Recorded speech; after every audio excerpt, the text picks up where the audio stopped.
Life is a journey filled with choices. Every day, we are faced with decisions, some small, some big, and some life changing. And the truth is, no matter what decision you make, you have to be ready to stand for it. It will not always be easy. In fact, most of the time, the right path is the hardest one to take. But we must remember, nothing worth having in this world comes easy.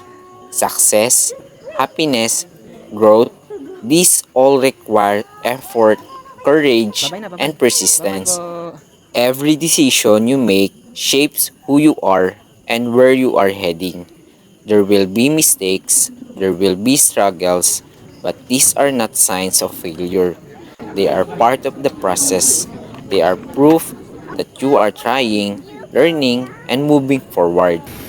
So, Okay, bye! when life Last puts airplane mo you ko? in a position to choose, don't be afraid. Trust yourself, commit to your decision, stand tall, and never forget that effort plus courage always leads to growth. In the end, life is not about avoiding challenges, but about facing them with determination. Because once you give your best, no matter the outcome, you will always come out stronger. Ay, we're not na palaw na. Philippines na tayo, okay? Love you. Kiss na sa dada. Oo. Airport Oo, kiss na, kiss, kiss. Ah.